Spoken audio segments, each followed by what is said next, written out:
అసలు వ్యాలంటైన్స్ డేనే జరుపుకోద్దని అంటున్నారు. మరి జరుపుకోకపోతే వాళ్ళు మనల్ని ఇప్పుడు కొత్తగా లవ్ చేసుకునే వాళ్ళు మనల్ని వాళ్ళు లవ్ చేస్తున్నారు అని ఎలా తెలుస్తుంది? వాళ్ళకంటూ ఒక రోజు కావాలనుకుంటున్నారు, అదే వ్యాలంటైన్స్ డే అనుకుంటున్నారు. మరి మీరు ఇప్పుడు జరుపుకోవద్దంటే అది ఎప్పుడు జరుపుకోవాలి? వాళ్ళ లవ్ని వాళ్ళు ఎలా ఎక్స్ప్రెస్ చేయాలి? అంటే మొదటి నుంచి ఆగిపోయి సపోజ్ లవ్ చేసుకునే వాళ్ళు అక్టోబర్లోనో లవ్ చేసుకున్నారు అనుకుందాం నీ మాట ప్రకారం, వాళ్ళు February 14th వరకు ఇలాగ కూర్చుని ఎప్పుడు చెప్పాలా February 14 ఎప్పుడు వస్తుందా అని వెయిట్ చేస్తారా? చేయరు కదా, చేస్తారు. ఎప్పటికప్పుడు చెప్తుంటారు కదా. పోనీ నీ మాటలోకి వచ్చాను నేను. సపోజ్ ఈ జనవరిలో వచ్చింది, జనవరిలోనూ ఒక అబ్బాయి ఒక అమ్మాయి అనేసుకున్నారు, నేను నిన్ను లవ్వు నువ్వు నన్ను లవ్వు అనుకున్నారు. అయితే ఫిబ్రవరి వరకు నేను చెప్పను, February 14th చెప్తాను, వ్యాలంటైన్స్ డే వరకు ఆగుదాము అని ఆగుతారా? కొంతమంది అనుకుంటారు కదా, అలానే కొంతమంది అనుకుంటారు. అంటే అలా అనుకుని చేసేది ప్రేమ అవుతుందా? ప్రేమ అంటే ఆ రోజు వ్యాలంటైన్స్ డే కాబట్టి ఆ రోజు వాళ్ళు చెప్తాం. మీ ఉద్దేశంలో ప్రేమ అంటే అర్థం ఏంటి చెప్పండి నాకు. అసలు ప్రేమ అంటే అర్థం ఏంటి అనుకుంటున్నారు? రెండు మనసులు కలవడం.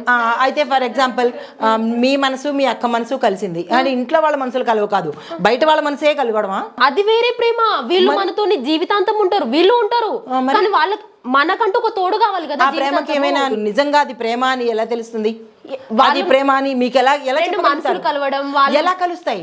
ఇలా వాళ్ళు మన అలవాట్లకి వాళ్ళ అలవాట్లు సేమ్ ఉండడం, వాళ్ళు మన మీద చూపించే కేరింగ్, ఆహా వీళ్ళు ఇలా చూపిస్తున్నారు అంటే మనం లైఫ్ టైం వీళ్ళతోనే మంచి కలిసి ఉండొచ్చు. మరి కేరింగ్ అమ్మ నాన్న అక్క చెల్లి అన్న చూపిస్తారు. మరి వాళ్ళకి ఎందుకు మనం ఇంపార్టెన్స్ ఇవ్వము? ఎందుకు ఇవ్వము? ఇస్తాము. ఎక్కడ ఇస్తున్నారు? మీ యూత్ వాళ్ళకి మనం చిన్నప్పటి నుంచి తెలుసు, సో వాళ్ళకి మనం ఎట్లా చూపెట్టినా అది లవ్వే. ఇప్పుడు మన లైఫ్ లోకి ఒక కొత్త పర్సన్ వస్తాడు, మనం ఎక్స్ప్రెస్ చేయాలి అది కొత్తగా. అట్లా వ్యాలంటైన్స్ చేయాలి అంటేనే వ్యాలెన్స్ డేనే ఎంచుకోవాలా? సొసైటీ సిగ్గుపడేలాగా చేయాలా? అంటే మీరు ప్రేమ వ్యక్తం చేయడానికి మిగతా వాళ్ళందరూ కళ్ళు దించుకుని తలకాయ దించుకుని కళ్ళు మూసుకుని ఇంట్లో ఉండి అంటే ఇంకా ఇంత ఇబ్బందికర వాతావరణంలో మీరు వ్యాలంటైన్స్ డే జరుపుకోవాలా? అసలు వ్యాలంటైన్స్ డే ఎందుకు జరుపుకోవాలి? ఇవాళ రేపు సోషల్ మీడియాలో ఎలాంటివి వస్తున్నాయి తెలుసా? మా బాధ ఏంటంటే మీరు ఎక్కడ తప్పుదారి పడతారో, మా పేరెంట్స్ తాలూకా బాధ అది. మీరు ఎక్కడ తప్పుదారి పడతారో, ఈ ఇన్ఫాక్చుయేషన్లో దేనిలో పడతారేమో అని బాధ. అంతేకాని ప్రేమను వ్యక్తం చేయడం తప్పు కాదు, ప్రేమని తెలిపే విధానం తప్పు అంటున్నాము. 4 రోజులు షాపింగ్కి తీసుకెళ్ళిపోతే వాడు కేరింగా, వాడు నవ్వు చేసేస్తున్నట్టేనా? లేదా ఈ అమ్మాయి 4 రోజులు చక్కగా హాయ్ బాయ్ అంటే ఆ అబ్బాయి అది నమ్మేస్తాడా? అంటే ఎట్లా మీరు ఒకళ్ళనొకళ్ళని అర్థం చేసుకుంటున్నామంటారు? ఏ మనిషి ఎప్పటికీ ఎవ్వరికి అర్థం కాడు. అర్థం కాని వస్తువు ఏదన్నా ఉంది అంటే అది ఒక మనిషే. అర్థమైనట్టు కనపడి అర్థం కానట్టు ఉండేది. ఇప్పటికి మీ పేరెంట్స్ మీతో పాటు ఒక 20 ఏళ్ళు ఉన్నారు. మీ అమ్మా నాన్నల్ని మీరు అర్థం చేసుకున్నారా? చేసుకోలేదు. పూర్తిగా చేసుకున్నట్టయితే మీరు ఏనాడు అమ్మకి వ్యతిరేకం చెప్పలేదా? నాన్నకి వ్యతిరేకం చెప్పలేదా? చెప్పిన సందర్భాలు ఉన్నాయి కదా. సిచ్యువేషన్ డిమాండ్ చేస్తే చెప్తాము. ఆ సిచ్యువేషన్ కూడా డిమాండ్ చేయకూడదు. అర్థం చేసుకున్నట్టయితే అక్కడికి అర్థం చేసేసుకుంటారు. ఓ అమ్మ ఏది చెప్పినా ఇప్పుడు లవ్ చేయడమే తప్పంటారా? రాంగ్ కాన్సెప్ట్లోకి వెళ్ళిపోతున్నారు. లవ్ అంటే ప్రేమ, దాన్ని చేయడం తప్పంటలేదు, వ్యక్తపరిచే విధానం తప్పు. నలుగురు సిగ్గుపడేటట్టుగా వ్యక్తపరచకండి. సరే మరి ఎలా వ్యక్తపరచాలి? ఎలా వ్యక్తపరిస్తే వాళ్ళు నిజంగానే మనల్ని లవ్ చేస్తున్నారని మనకు తెలుస్తుంది, వాళ్ళకి తెలుస్తుంది, ఇప్పుడు జనాలకు కూడా ఇబ్బంది కలగదు? మామూలు గోప్యంగా చెప్పండి. ఒక పార్క్కి వెళ్ళి ఏదో గిఫ్ట్లు ఇచ్చేసుకుని తర్వాత మీ పాయింట్లోకి మరొక విషయం చెప్తాను.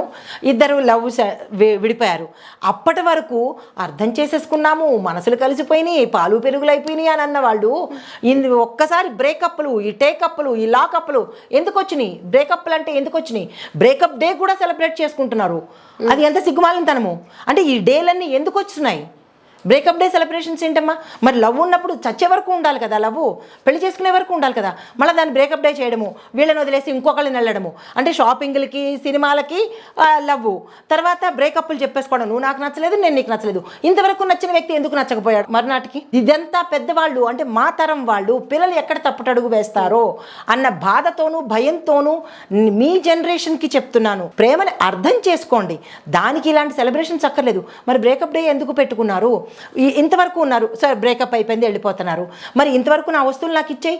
ఇది ఎలా ఉందంటే ఎల్కేజీ యూకేజీలో ఫ్రెండ్షిప్లు చేసుకుని రబ్బర్లు పెన్సిళ్ళు ఇచ్చుకుని నీ జట్టు పీసు నావి ఇచ్చేయి అని అన్నట్టుగా ఉంటుంది తప్ప ఇది అలాగా కనిపించట్లేదు. అది ప్రేమ అని అనిపించుకోదు కదా.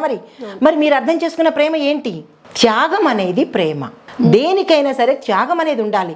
నచ్చలేదు, ఓకే, ఎక్కడున్నా నువ్వు సుఖంగా ఉండాలి. నాతో నీకు నచ్చలేదు, కానీ నువ్వు మాత్రం ఎక్కడున్నా సుఖంగా ఉండాలి. ప్రేమ ఎప్పుడు త్యాగాన్ని కోరుతుంది, ఒకటి వెల్విషన్ కోరుతుంది. అంటే అతను బాగుండాలి లేదా ఆ అమ్మాయి బాగుండాలి. నాతో నచ్చలేదేమో, అందుకని పోలే, అంతవరకు నచ్చిన మనిషికి నా మెంటాలిటీ అతనికి నా అమ్మాయికి నచ్చలేదేమో అని కామ్గా వద్దనుకోకుండా ఎల్కేజీ యూకేజీలో పిల్లల్లాగా నీ జట్టు పీసు నాకు ఇచ్చేసాయి, దాన్ని కూడా సెలబ్రేట్ చేసుకోవడము బ్రేకప్ డేల కింద, ఇట్లాగా యూత్ పాడైపోతున్నారు. అది మా బాధ. సెలబ్రేట్ చేసుకోవద్దు అంటలేదు. ఏ మంచి కల్చర్ అయినా మనం అడాప్ట్ చేసుకోవాలి. మన భారతదేశము ప్రతి ఒక్క కల్చర్ని, మన భారతదేశంలో ఎన్ని రాష్ట్రాలు ఉన్నాయి, ఎన్ని ఆచారాలు ఉన్నాయి, మరి అవన్నీ తీసుకున్న వాళ్ళము ఈ రోజు వరకు కూడా ప్రతిదీ ఆచరిస్తున్నాము. ఇంక్లూడింగ్ ఇంకొకటి కూడా చెప్తాను, డైవర్స్ కూడా అక్కడి నుంచి వచ్చిందే మనకి. మన దేశంలో విడాకులు, విడిపోవడాలు, ఈ మావిడాకులు విడాకులు లేవు మనకి. ఎంత కొట్టుకున్నా ఎంత తిట్టుకున్నా కలిసే ఉంటారు. ఇప్పుడు పెచ్చు విరిగిపోయి విపరీత ధోరణులు అలవాటైపోయి అన్ని ఆకులు మనం నేర్చేసుకున్నాము. వాళ్ళు ఏం చేస్తున్నారు, వాళ్ళు కట్టుబడి ఒకే భార్య ఒకే భర్త అన్నట్టు ఉంటున్నారు. మనది వాళ్ళు తీసుకున్నారు, వాళ్ళ కల్చర్ మనం తీసుకున్నాము.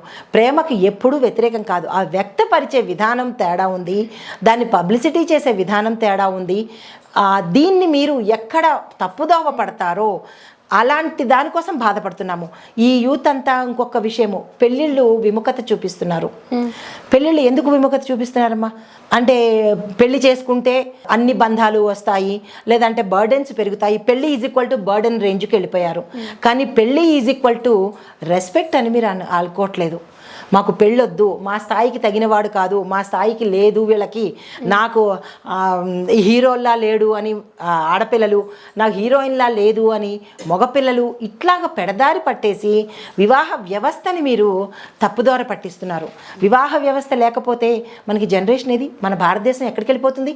ఇప్పటికే చాలా తగ్గిపోయింది కదా. మరి రేపటి నాడు మీలాంటి పిల్లలే ఇటువంటి వాటికి ప్రోత్సహించకపోతే మరి మా తరానికి మీరు ఏమి ఇస్తున్నట్టు? మా అమ్మా నాన్నలకి మేము ఇచ్చాము, గౌరవం ఇచ్చాము, వాళ్ళకి కావాల్సినవన్నీ మేము సదుపాయం చేశాము. మరి మీరు మాకు ఏమిస్తారు?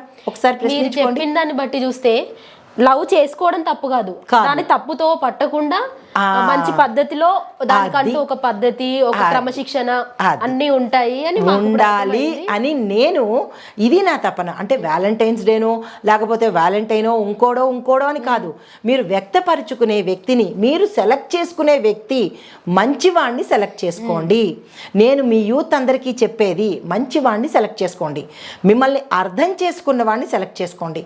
ఈవెన్ మగపిల్లలైనా ఆడపిల్లలైనా వివాహ వ్యవస్థని ముందుకు తీసుకెళ్ళండి.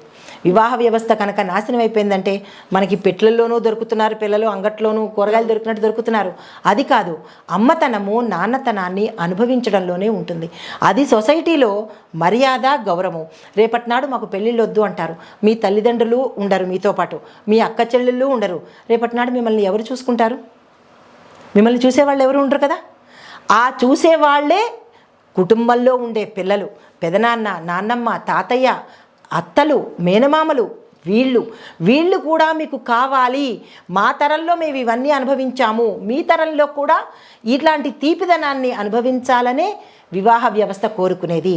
ఇప్పటికీ నేను చెప్పేది ఏంటంటే, ప్రేమించడం తప్పు కాదు, ప్రేమను వ్యక్తపరిచే విధానం తప్పు, ప్రేమను ఎక్స్ప్రెస్ చేయడం తప్పు, చేసే ప్రదేశాలు తప్పు. గుళ్ళో ఇవ్వండి, లేదంటే వాళ్ళ ఇంటికి వెళ్ళి ఇవ్వండి, లేదా వాళ్ళని పిలిచి ఇవ్వండి. అంతేగాని పబ్లిక్గా 10 మంది నోట్లోనూ పడేటట్టుగా, మిమ్మల్ని మీరు కించపరుచుకునేటట్టుగా మిగతా వాళ్ళు ఏమంటారు, పలానా అమ్మాయి ఈరోజు చూసామే, మళ్ళీ నెక్స్ట్ డే ఏంటి ఇంకొకళ్ళతో, అట్లాగా మీకు చిన్నతనమే, మిమ్మల్ని కన్నా పేరెంట్స్కి చిన్నతనమే కదా. అట్లాంటి మచ్చ మీరు పడద్దు, పెద్దలకి మాకు ఆపాదించొద్దు.